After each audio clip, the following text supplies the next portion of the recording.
We're 350.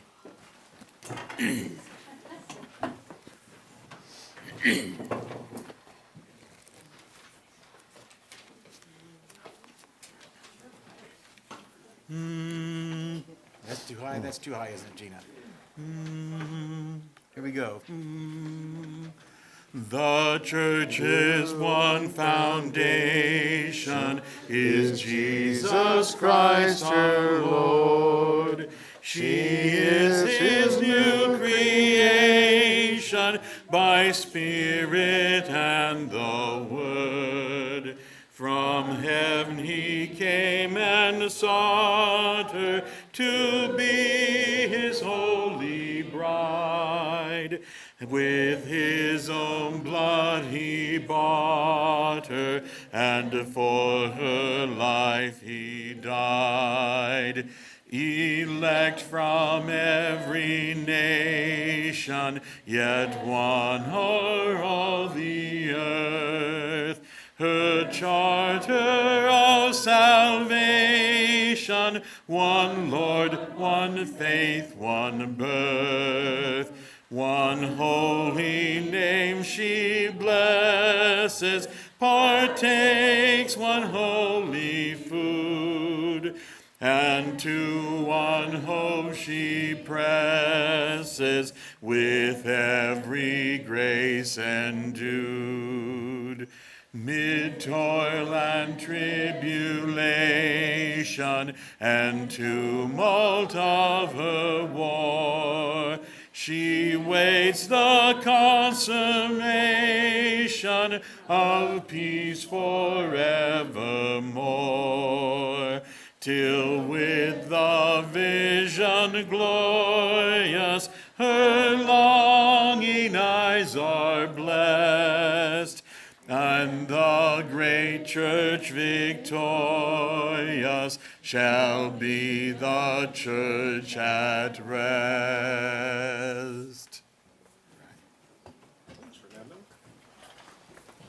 I have not heard that hymn in a long time. I enjoyed that. Thank you. Very good. We are in Matthew 16. Hold on. Yes, I turned it on. I did it. Matthew chapter 16. Yes, I know we've been here before, but it's been, well, now it's only been 2 weeks. But before that, it had been 2 years since we had been in Matthew 16. So we want to spend a little more time here. And maybe we'll get to Matthew 18. And then we won't be in Matthew again for a while. Okay, I don't promise how long that might be. But what we're doing is trying to look at some of the key passages, we will certainly not look at all of them, in the New Testament that talk about the church. What is the church? What is a church? It's really an important question for a group such as us to be able to answer. Here we are, First Baptist Church, and it's important to know, what is a church? What is it that binds a church together? What is it that makes a church different from other groups and other gatherings? What are these, what is this that we are a part of? And in some ways, it's a really simple thing to answer. And maybe we're making it a bigger, well, I don't think we're making a bigger deal, but maybe it seems like it's being made more complicated than it needs to be. But I think it's important that as we consider what a church is, we will also consider the question, how was a church to function? According to the New Testament, I think there are some important principles about how a church is to function. And so if we're going to be a healthy church that is based on the scriptures, we need to know these things. And so I think it's worth us taking time to consider them. All right. We're in Matthew 16. We are looking at verses 13 to 20. And I would like somebody to just go ahead and read those because it has been 2 weeks and we need to have a little bit of context for our study tonight. So would somebody read Matthew 16, 13 to 20? Now when Jesus came into the district of Caesarea, he was asking his disciples, "Who do people say that the Son of Man is? And they said, some say John the Baptist, and others Elijah, but still others Jeremiah or one of the prophets. And he said to them, but who do you say that I am? And Simon Peter answered, you are the Christ, the Son of the living God. And Jesus said to him, blessed are you, Simon Bar-Jonah, because flesh and blood did not reveal this to you, but my Father who is in heaven. I also say to you that you are Peter, and upon this rock I will build my church, and the gates of Hades will not overpower it. I will give you the keys of the kingdom of heaven, and whatever you bind on earth shall have been bound in heaven, and whatever you loose on earth shall have been loosed in heaven. And then he warned his disciples that they should tell no one that he was the Christ. All right, thank you. So 2 weeks ago, when we were looking at this together, one of the main points that I wanted us to see, and I think we did get to see it together, is that before Jesus ever even speaks about his church, it is imperative that there be a right understanding, a revealed understanding of who he is. So when we think about a church, one of the key things that needs to be at the heart of what makes a church is that it's a group of people who have a right understanding about Jesus, and that is a revealed understanding. So there were lots of opinions about Jesus in Jesus' own day, and even in our day, if anything, that has only multiplied. There are lots of opinions about Jesus. Well, we don't want to know opinions, and we don't want our church to be based on opinions about Jesus. We want our church to be based on what God has said about Jesus. A right understanding is revealed by God. So you'll recall Jesus says, blessed are you, Simon Bar-Jonah, because flesh and blood did not reveal this to you, but my Father who is in heaven. It's a revelation from God that has enabled Peter to give the correct answer to who Jesus is. And we spent a little time looking at Jesus' response, the first part of his response. So Peter says, this is who you are. You're the Christ, the Son of the living God. You're the Messiah, and you're the Son of the living God. And we said that could be interpreted a few different ways, and we're going to come back to this. I think the Son of the living God, the primary way to understand that here is he gets it. Jesus is, he is God.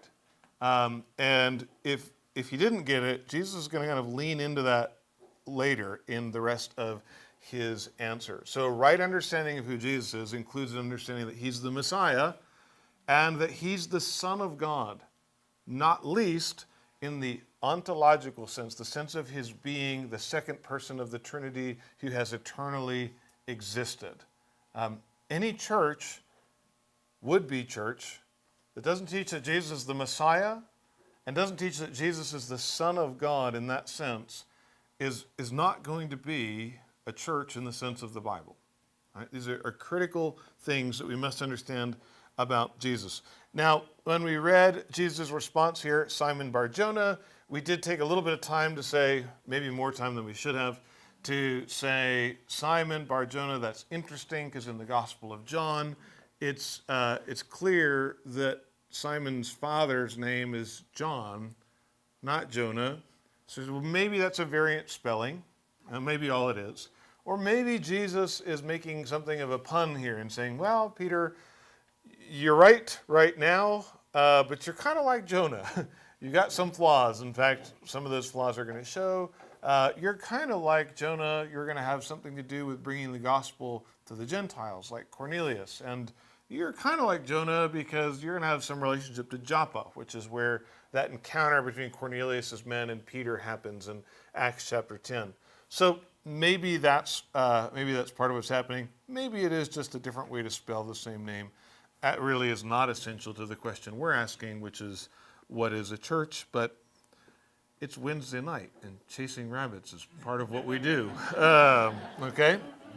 So we talked about the revelation, and then the renaming of Peter.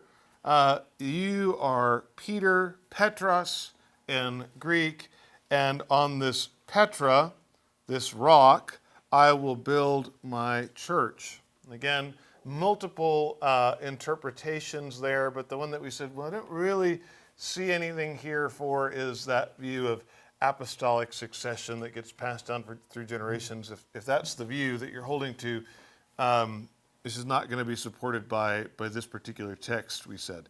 And maybe though, it is that the rock upon which the church is built is Peter, in the sense that he's the one making a right confession, in the Ephesians 2:20 sense, that he is one of the apostles upon whom the church is built. That's clearly stated in Ephesians 2:20. Or maybe this is a continuation of the pun, where Petros means a smaller stone and Petra means a bigger rock. And it's sort of saying, Peter, yes, because you've got the confession right, you're a part of this foundation, but don't think too highly of yourself because you're like a little part, right? You're a little Petros, not the big Petra itself, which again fits with later language of Christ being the cornerstone, the apostles being the foundation. At any rate, Peter, whatever his function is in relationship to that rock, it's only because of his right confession about Jesus. That is what prompts this statement by Jesus. So that's really where that was a summary, I think it's a pretty good summary of what we spent some time looking at last we were in this passage. Now I want us to focus on this next phrase. I will build my church. Now who's speaking? Jesus is speaking. So we learn something that I think is absolutely critical here. Who builds the church? Jesus builds the church. That is so encouraging to me. Jesus builds his church, right? Now, we get to be a part of that process. Paul will speak about himself as a master builder, building on a foundation. It's not that nobody else is utilized in the process of building the church, but the ultimate confidence that we have as a church is that Jesus will get the job done. It's not ultimately dependent on anybody else. It's dependent on him. I find that incredibly encouraging as a pastor. I don't know where, well, I'm sure I signed up for something somewhere. I don't know where they get my information, but I get lots of things in the mail and emails about, all these different programs that if you would just do this program, your church will grow, right? Because they know that what do pastors want to see? They want to see their church grow. And that's not in and of itself a bad thing, that there's all these tricks and gimmicks and things to do to make the church grow. Now, here's a question. Are those things bad? You don't even know what they all are. Not inherently, right? I mean, some of them might be, but they don't have to be inherently bad. There could be some really good ideas out there, but they do have the potential to draw us to put our confidence in the wrong place. And that's what we need to be careful of.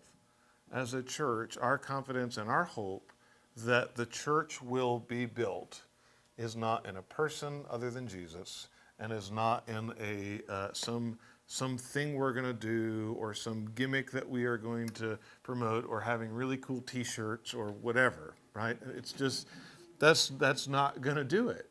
Jesus is going to do it. That's also really encouraging, because one of the things that I see all too often on the news, and I'm probably a little more sensitive to this than many others, is it seems like regularly there's news of evangelist, author, pastor so-and-so, well known to the world, is revealed to be who knows what, not a good thing. And that's very discouraging. And I don't think we're wrong to be discouraged by that. But if our hope is in these people, these guys, then that would be crushing. And it's not crushing ultimately, because the building of the church doesn't depend on those guys, doesn't depend on me, depends on Jesus. So I take tremendous comfort in that statement by Jesus that he is going to build his church. So he's going to build his church. He's going to build his church upon the rock. And the next thing that we read is that the gates of Hades will not overpower it. What are some interpretations that you have heard for what that means? Anybody heard? Anybody? I've heard that gates are a defensive thing, Okay. and so that there's the the gospel will be able to penetrate. Nothing that Satan can put up defensive wise that won't just be blown away by it. Okay. Yeah. Gates are, like I said, a defensive. Right. And so that fits with, and this is not the only place where we get this idea, but sort of the church militant, right? The church is moving forward in battle, and we will win. Okay? Yeah? Good. I mean, one way or the other, we do win, which is really good. That's a nice part of the end of the story to have really solid. There's lots of things we could have quibbles about, as we have. But that much is certain. We do win. Anybody else heard other interpretations of this? I mean, like the Grotto of Pan. Okay, sure. Do you want to elaborate? I'll try to a little bit. Okay. Okay. This place right here it's called the Grotto of Pan. Pania? No, Henry. Anyhow. I always. The God Pan. Yes. It's the God. It's right. Anyhow, Christ is declaring war Okay. at this point. Okay. Yep. So that is, there's an actual place located not that far away, and that again fits with the militant idea. It's not far from Caesarea Philippi where he is. So that might be what would come to mind. And Jesus is going, we are, we're storming the gates kind of idea again.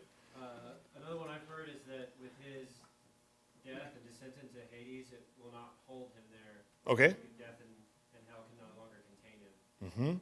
All right, so we have in, I'm going to blank on the citation, the Petrine epistles, the statement that, Jesus descends and proclaims something, right? Big discussion there, to those who are imprisoned in darkness.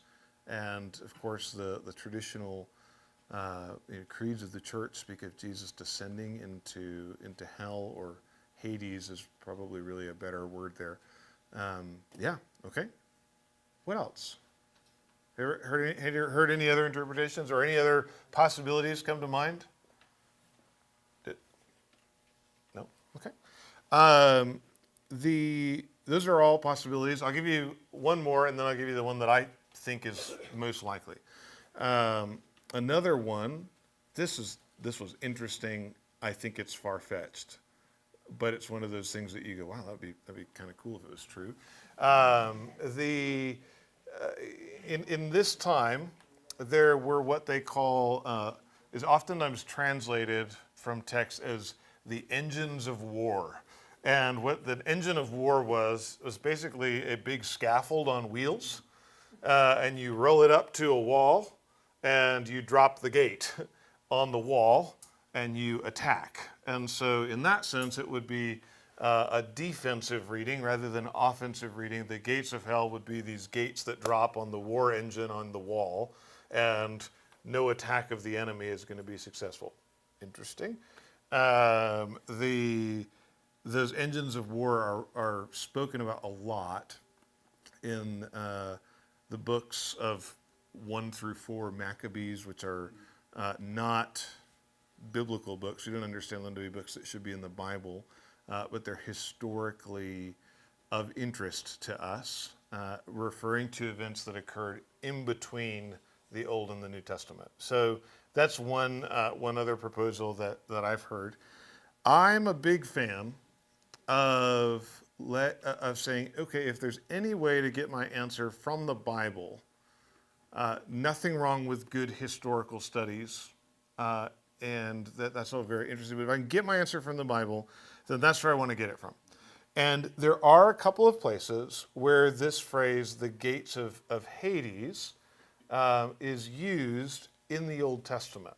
So let's look at those. Job. Oh, I've skipped a lot of stuff. We'll go back. Job 38:17. Now, some of you might be going, wait a minute. The gates of Hades, the New Testament's written in Greek.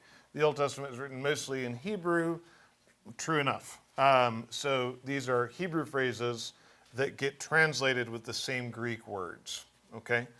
Job 38:17. So, can somebody read that? Okay. Have the gates of death been shown to you? Have you seen the gates of the deepest darkness? Okay, good. And stay there because we're going to maybe talk about context a little bit. And then Isaiah 38:10. Somebody read Isaiah 38:10.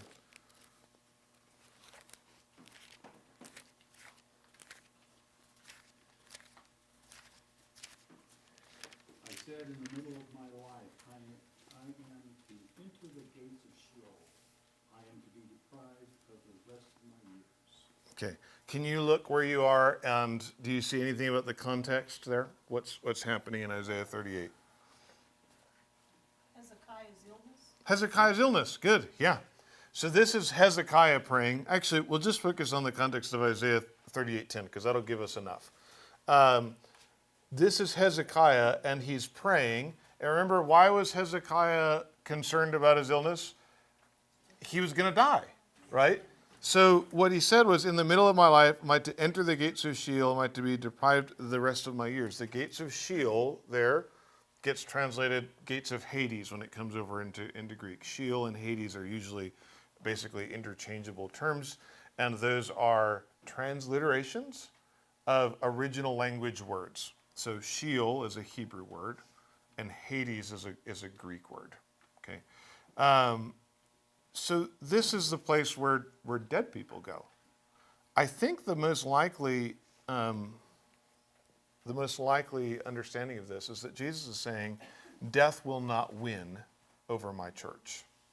And those other possible interpretations, they can fit, and we can frankly deduce those kinds of interpretations probably from other passages. But I think the primary thing Jesus is saying is, death will not overpower my church. Then the question becomes, well, is there any particular death that's in view here? Spiritual death, yep, will not win. I think actually if we keep reading just to verse 21, Jesus does talk about his own death. From that time, Jesus began to show his disciples that he must go to Jerusalem, suffer many things from the elders and the chief priests and the scribes, and be killed. But the gates of hell or the gates of Hades will not prevail, will they? Because he will be raised up on the third day. Because death can't conquer Jesus, death can't conquer his church. Because Jesus, according to 1 Corinthians chapter 15, is the first fruits of those born from the dead, right? So I think that is probably what is going on here, which is pretty exciting because what this means is, yes, the church wins in the end. And we can certainly, I think we can extrapolate from that, Satan and his schemes don't win. But the church wins in that those who are his will not be beaten by death. Death is not the end. No grave will hold God's people. We will rise. That's glorious. I mean, that's what gives us such wonderful, wonderful hope. Okay, now I got ahead of myself, and I assumed that we knew what the word church meant. And that's not a good thing to assume. That's right at the very heart of what we're trying to get at. I think Jesus' statement, "my church," is very, very important. When scholars comment on this passage, one of the key questions that they ask is, what is the right background for this word church? Steve mentioned the Greek word for church, which is ekklesia. Now, in the Greco-Roman context, an ekklesia usually refers to some kind of political type assembly. It's a group of people who are called out, and they assemble to conduct some sort of business. And that's one possible background. But again, I like the Bible. And I think we should pay attention to the use of this word in the Bible. If I were king of the world, which I'm not, and I was starting over again how to translate the Bible, I would not have used the word church, because it obscures connections to other parts of the Bible. We only ever translate the word church in the New Testament. But actually, there is a word that is translated ecclesia all over the place in the Old Testament. It's the kahal, it's the assembly. Whose assembly is spoken about in the Old Testament? It's Yahweh's assembly.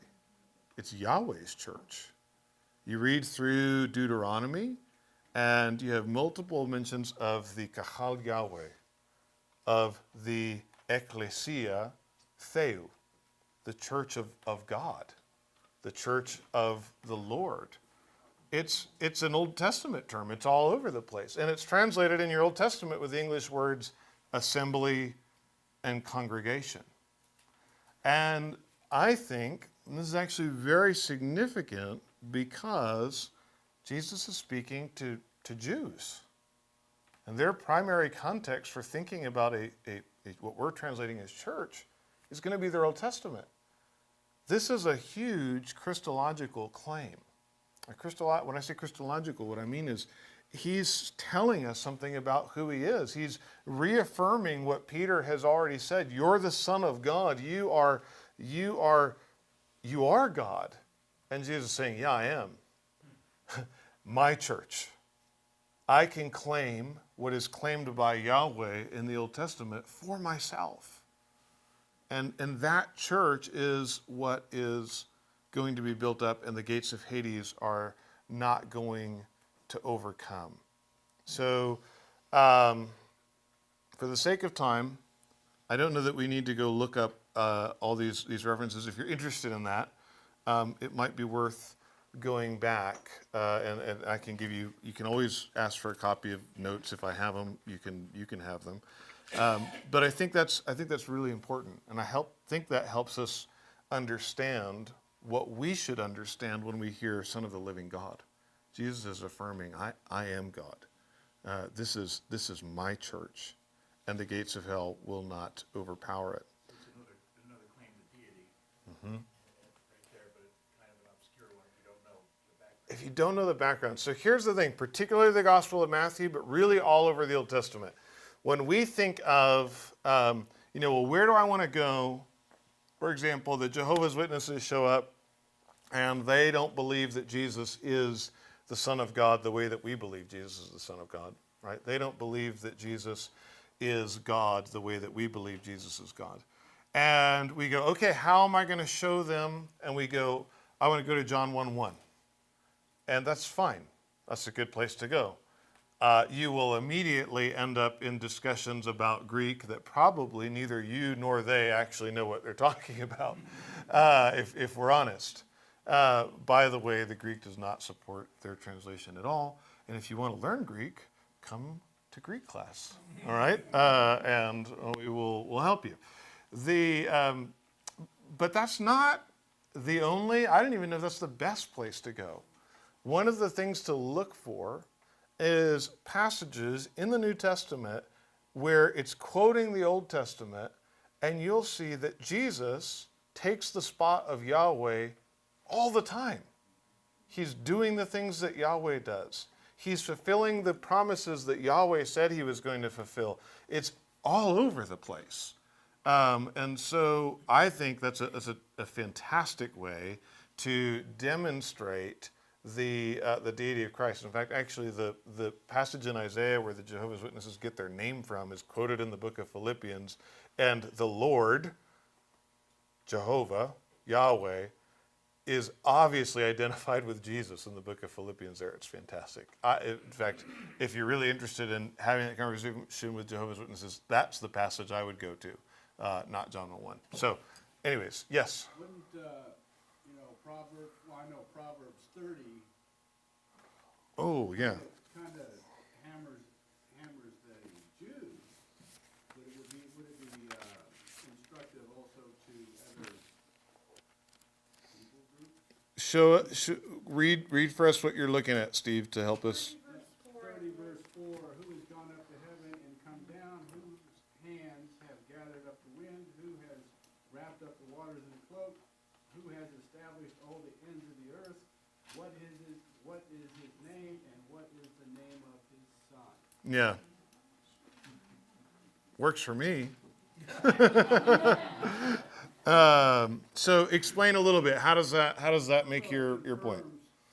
God has a son. Mm-hmm. So, it really, from what I understand, and maybe you can expound on this, with the Hebrews even says it stronger. When you talk to a Jew about Jesus is God's son. Yeah. Well, it certainly gives us an opportunity to talk about, okay, he has a son. Who's his son? What's going to be the nature of that son? I think you've got lots of passages. Well, I don't know if everybody means something different by the word lots. But there are numerous Old Testament passages that create dilemmas for monotheism, the way that Judaism conceives of it. You have divine titles being applied to the Messiah in Isaiah 7 through 11 in multiple places, not least of which Isaiah 9. You have the Son of Man being praised the way that Yahweh is supposed to be praised in Daniel chapter 7. You have things like this. So you build this cumulative case that even the Old Testament expects this, that expects something like this. Someone who is in some way distinct from Yahweh, but must also be Yahweh because he receives what only Yahweh can receive. And you get to the New Testament and you find out, oh, it's Jesus. And so Jesus can say these things that we would oftentimes miss. And again, I think not intentionally, there's nothing nefarious, no conspiracy or anything like that, is a little bit obscured to us in our translation. We just read my church and we go, I'd never heard of the church until now. And if you were a Jew, you would go, no, I've heard this word a lot. And the church doesn't belong to you unless it does, unless you're the Son of the living God. So I think this is just one among many, many passages that we could look at. Okay. Now, since there's so much stuff in here. Verse 19. I will give you the keys of the kingdom of heaven. Oh, man. What does that mean? Anybody? What do you think? What have you heard? You don't have to say, this is what I think, because that's always intimidating. What have you heard out there? What could this mean, the keys of the kingdom of heaven? The gospel. Okay. It means the gospel. Because that's how the kingdom of heaven is revealed. Okay. Yeah. Or obtained even. Through the preaching of the gospel. I was thinking we were going to have a longer conversation, but I agree. Yeah. It is also to the believers to guard entrance into the congregation and protect it. Okay. So there's going to be a responsibility that comes with this, right? I mean, if you get the keys, don't lose the keys. My son loves keys. My son loves to lose my keys. I have been, I can't blame all of my tardiness on him or that, but at least a few times that has been the problem. What's that? He's still young enough, you can't. He's still young enough. He can't, poor kid, can't defend himself. So yeah, I'll blame him for that. Yeah, keys are to be taken seriously, right? This is Isaiah 22, verse 22. Then I will set the key of the house of David on his shoulder. This is talking about Eliakim, the son of Hilkiah. He's going to be be raised up as a ruler figure. When he opens, no one will shut. When he shuts, no one will open. Okay. We also hear about keys in the book of Revelation.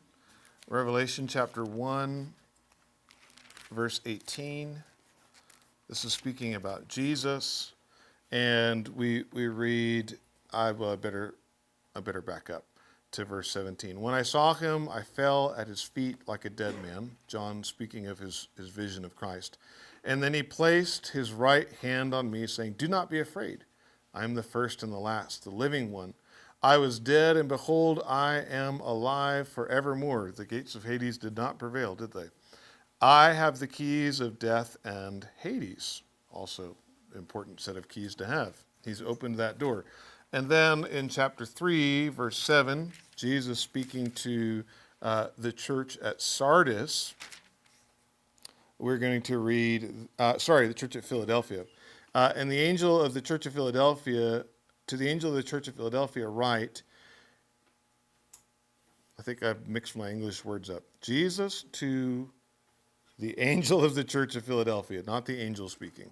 Okay, he who is holy, who is true, who has the key of David, who opens and no one will shut, who shuts and no one opens, says this. And he goes on and he speaks about that. So some interesting references to keys. What do keys do? They open and close doors.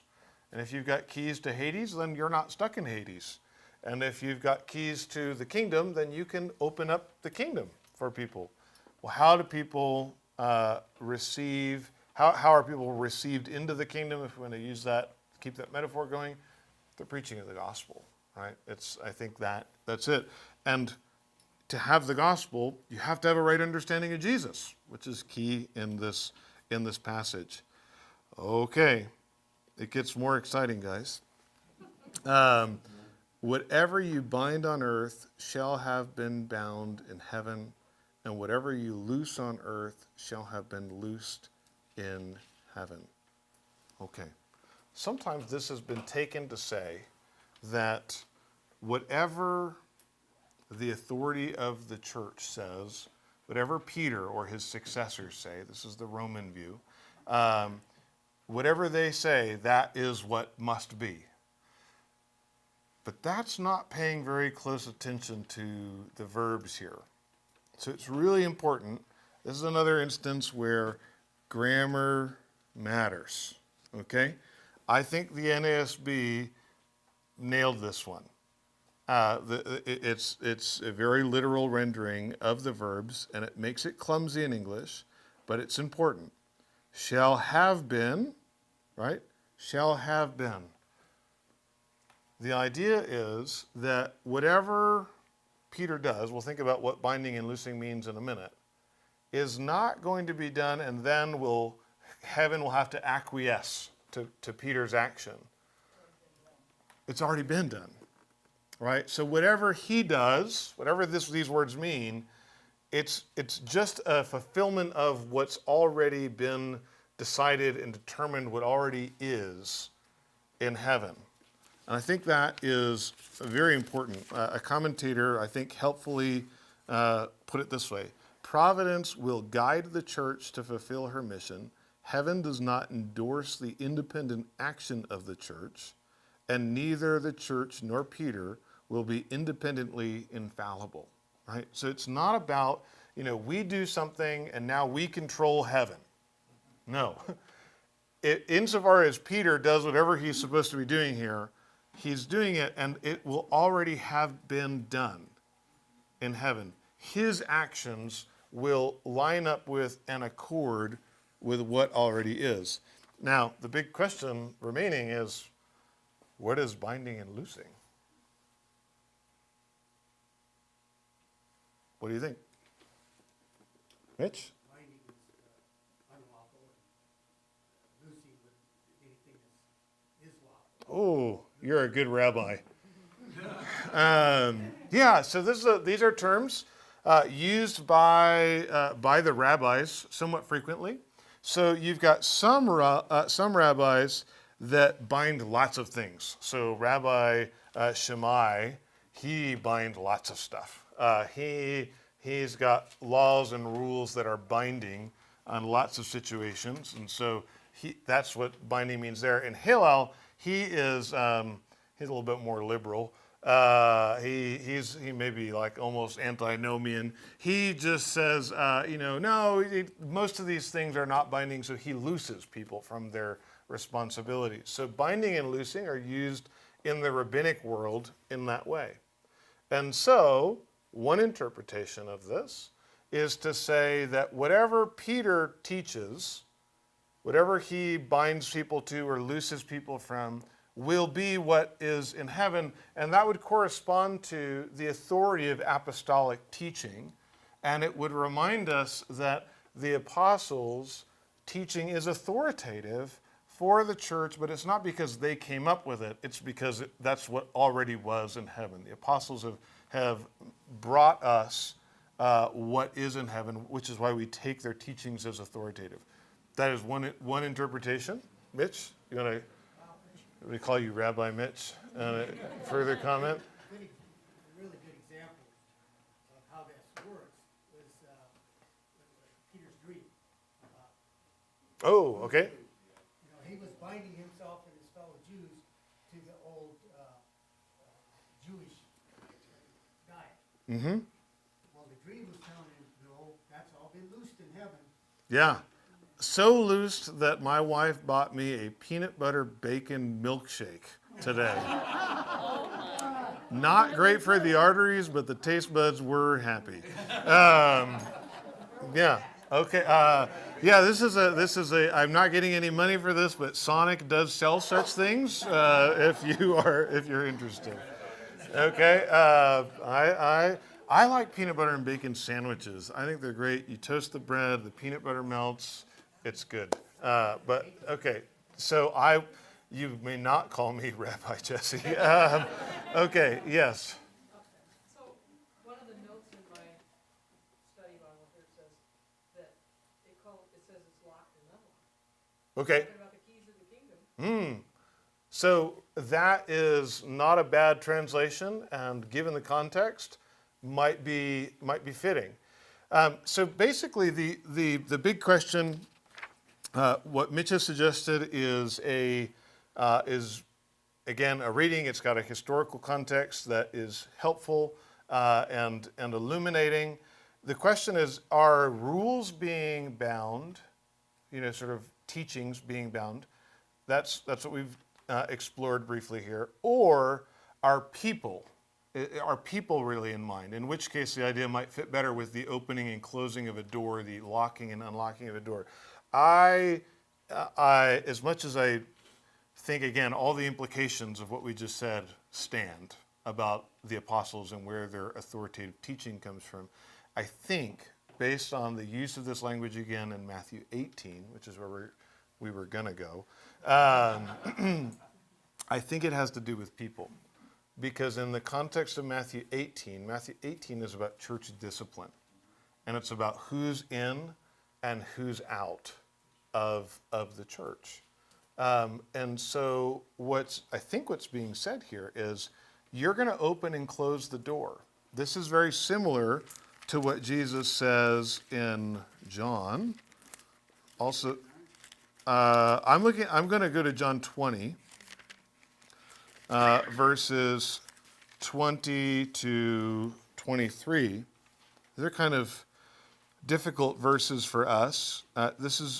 And when he had said this, he breathed on them, Jesus breathed on them, the disciples, and said to them, receive the Holy Spirit. If you forgive any of their sins have been forgiven them. And if you retain the sins of any, they have been retained. Whoa.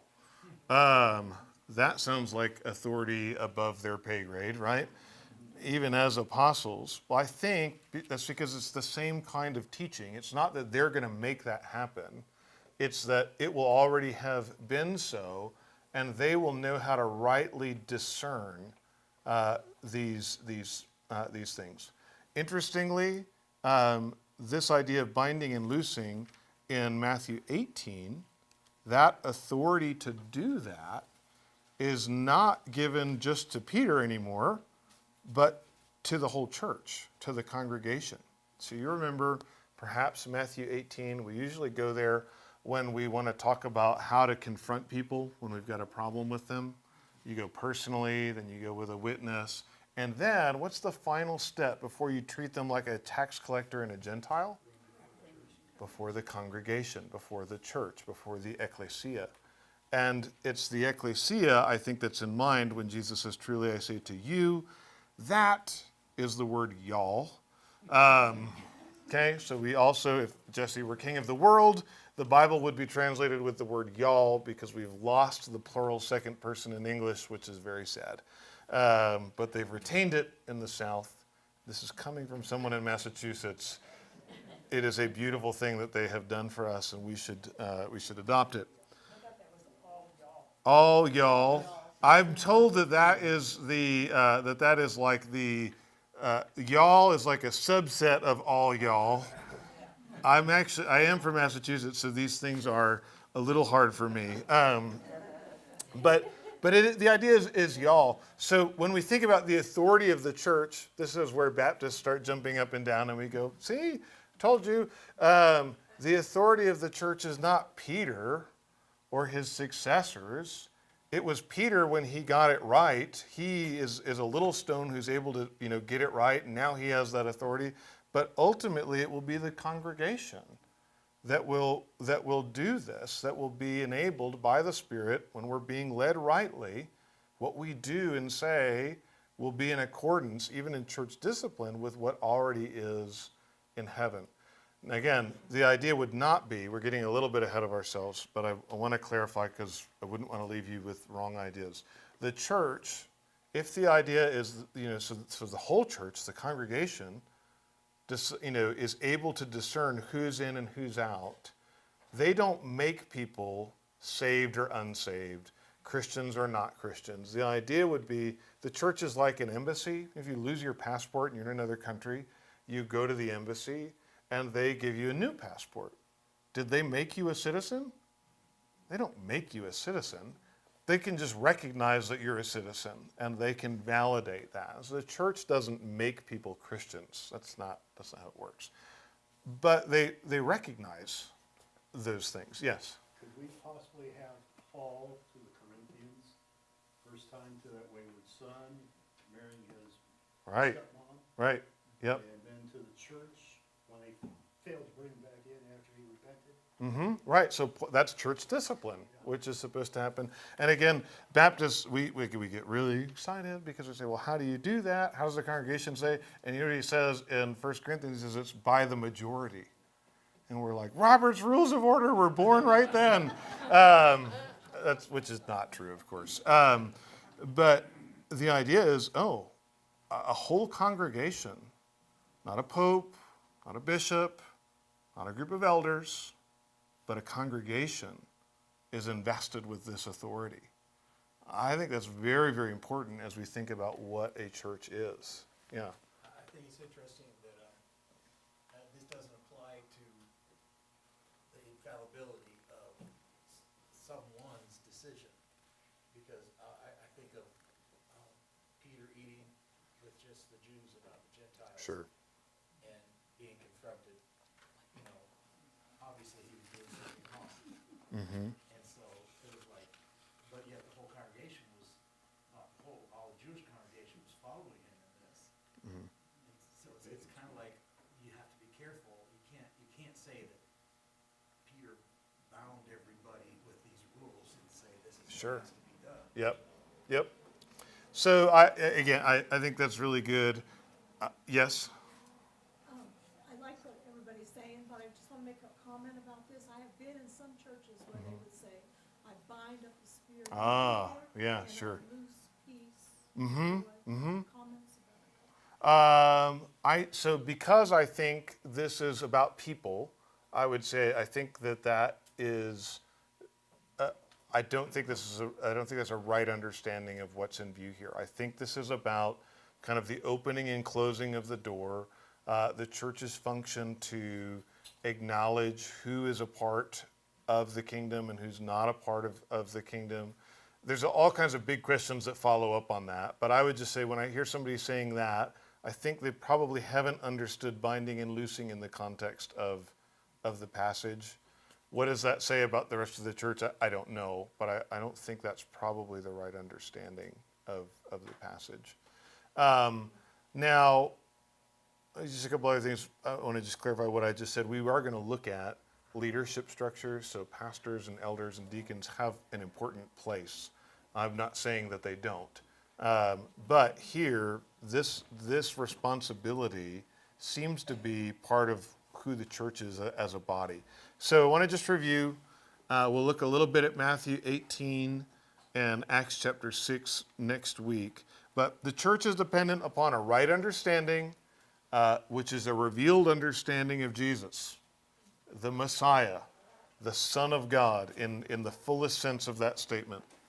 Peter, as the confessor, is an integral stone in the foundation of the church, and or his confession. We've thought about that. It's his confession that makes him that, I think. Jesus builds his church. Praise God, not us. That we can be used by him in that process. Death will not prevail over Christ's church because Christ has prevailed over death.